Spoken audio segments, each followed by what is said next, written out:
Oke, sebelum kita lanjut ya, mungkin ada baiknya kalau kalian ngerti tentang basic-basic dari terminologi di kripto. Fungsinya apa? Karena kripto itu kita harus cari banyak informasi. Kalian harus mungkin browsing ke misalnya website-website seperti bitcoin.org, seperti Twitter, seperti Reddit, subforum. Jadi kalian harus ngerti terminologi yang dipakai sama orang-orang dalam diskusi tentang kripto, supaya kalian bisa ngambil informasi yang lebih banyak lagi. Karena research dan mencari informasi itu adalah bagian esensial dari kita ya menjadi trader atau investor di market cryptocurrency. Yang paling basic ya, yang paling pertama yang kalian harus tahu tentang cryptocurrency itu sendiri ya. Jadi kita mulai dari definisi uang ya. Kalian tahu apa itu uang? Uang itu kan sebenarnya simple ya. Dimana kita misalnya kita transaksi bisa pakai uang ya. Uang itu bisa kalian simpan di dompet ya berupa kertas. Bisa juga kalian kasih ke tukang parkir berupa koin ya kan. Ada juga di mobile banking kalian masing-masing berupa digital. Atau kalian bisa simpan di bank. Kalau kripto sendiri itu sama seperti uang, tapi itu sama sekali nggak ada fisiknya. Jadi purely digital. Karena kata-kata cryptocurrency sendiri ya. Kripto itu dari kriptografi yaitu enkripsi uang sebenarnya. Cara kalian bisa akses cryptocurrency kalian ini ya kan. Kita kan udah banyak dengar tadi soal blockchain dan lain-lain. Gimana caranya? Yaitu melewati metode yang namanya private dan juga public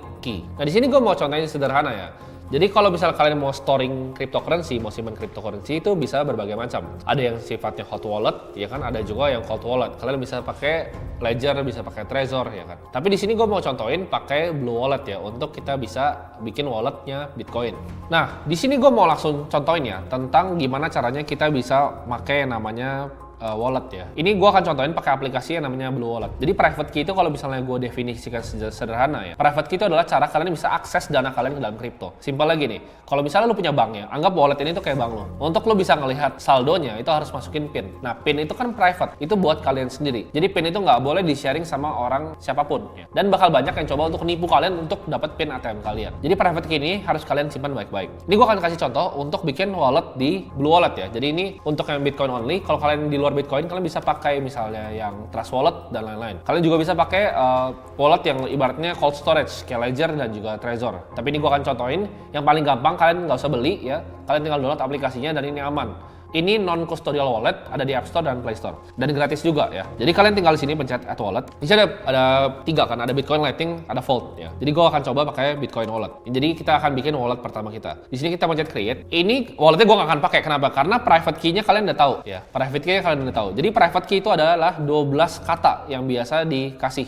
sama wallet kalian. Jadi di sini kan tulis wallet has been created. 12 kata ini kalian harus catat di kertas. Kenapa di kertas? Kenapa nggak digital? Karena kalau handphone kalian misalnya kalian service, orang bisa lihat private key kalian ini, habis kalian. Karena dia langsung bisa akses ke kripto kalian semuanya. Jadi yang ini ibaratnya udah kayak PIN ATM kalian 12 kata ini. Jadi simpan di kertas, dicatat dan disimpan baik-baik. Jangan pernah di screenshot, jangan pernah di sharing ke orang-orang. Begitu udah kalian tulis ya, kalian pencet OK, wrote it down, udah jadi wallet kalian. Sesimpel itu. Jadi kalian udah punya wallet baru. Nah, di sini kita bisa lihat nih, kita mau receive ya kan. Yes, I have di sini. Kalian lihat kan, ini ada QR nih di sini. Kalian bisa lihat QR ini. Kalau ini yang kalian bisa lihat address ini, kalian mau terima koin, itu pakai yang namanya public key. Jadi yang tadi yang 12 kata itu adalah private key kalian. Sedangkan public key itu adalah untuk kalian bisa menerima kripto. Nah, jadi kalau misalnya kalian mungkin lihat ada donasi, misalnya kemarin perang Ukraina Rusia itu kan ada donasi pakai Bitcoin ya kan. Ada misalnya BC1QZ segala macam. Itu adalah public key-nya. Public key nggak apa-apa lu share. Misalnya gue share public key nih ya, kalian misal transfer ke sini, dapat kripto kalian ke gue. Ini nggak apa-apa kalian share public key.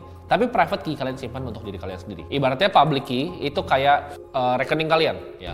Kalau private key itu PIN ATM kalian. Nah, kalian kalau misalnya mau storing di Ledger ya, ini saran dari gua. Karena Ledger itu kan jadi kalian harus masukin nanti private key kalian kan. 12 kata yang ditulis di belakang Ledgernya. Nah, Ledger ini sangat hati-hati. Kenapa? Karena kalian nggak boleh sama sekali beli dari Tokopedia atau beli dari Shopee atau beli dari teman kalian. Kenapa? Karena kalau kalian beli dari Tokopedia, private key-nya bisa udah dicatat. Jadi jangan pernah beli Ledger nggak langsung dari pabriknya. Jadi kalian harus beli langsung dari website resminya di pabriknya. Jadi banyak nih orang-orang yang suka beli dari Tokopedia, jangan. Karena nanti dicatat private key-nya bisa dibuka koin kalian. Kalian taruh 10 juta bisa dirampok nanti. Jadi di kripto jangan percaya siapapun. Yang kalian bisa percaya adalah diri kalian sendiri. Nah, di sini juga bakal banyak orang yang coba untuk phishing untuk dapat private key kalian. Jadi hati-hati kalau kalian pakai MetaMask, kalian pakai Blue Wallet, orang bakal banyak yang coba untuk nyari nih private key kalian. Jadi misalnya coba nipu kalian segala macam, tapi jangan pernah dikasih. Nah, dengan menggabungkan kedua sistem ini, public dan private key, kripto itu jadi solusi yang yang unik karena ini menyelesaikan sistem keamanan yang zaman dulu tuh nggak pernah bisa diselesaikan. Jadi dana kalian tuh super aman selama kalian nggak blunder. Oke, kita akan lanjut bahas digital signature di cryptocurrency. Jadi apa sih sebenarnya digital signature itu? Jadi digital signature ini adalah mekanisme kriptografi untuk memverifikasi suatu keaslian dari digital data. Ibaratnya kayak misalnya tanda tangan digital ya. Nah, jadi secara simpel,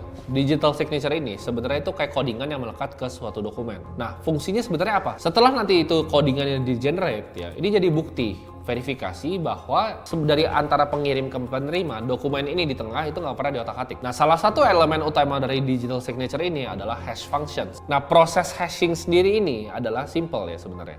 Jadi data size yang gede banget sekalipun, itu kalau di hashing itu jadi data yang fix outputnya. Nah, ketika digabung dengan kriptografi, jadi hashing tadi ya, hash functions ini bisa mengenerate yang namanya hash value, atau orang bisa sebutnya dengan digital fingerprint. Nah, mungkin dari kalian banyak yang nanya, terus fungsinya apa sebenarnya digital signature ini? Karena ini enak ya, kayak gue bilang tadi, itu kayak codingan yang bisa melekat bahkan di dokumen. Jadi ini bisa ketahui nih, apakah datanya dialter atau enggak. Nah, ini berfungsi banget sebenarnya. Untuk apa? Contohnya untuk industri finance, untuk tahu misalnya accounting. Jadi accounting nggak bisa dapat nipuan, karena semuanya bisa ke-tracking dengan jelas. Contohnya, medical record di rumah sakit. Contohnya lagi, kita punya KTP itu semua tuh udah pakai digital signature. Atau misalnya sertifikat kelahiran kita itu semua bisa diverifikasi lewat blockchain. Apalagi misalnya ini juga bisa diaplikasikan sebenarnya di dunia hukum ya, di mana kontrak ya, legal tanda tangan antara perusahaan ke perusahaan lain itu bisa diselesaikan semua dengan digital signature. Jadi use case-nya sebenarnya banyak banget di kehidupan asli. Nah, fungsi terakhir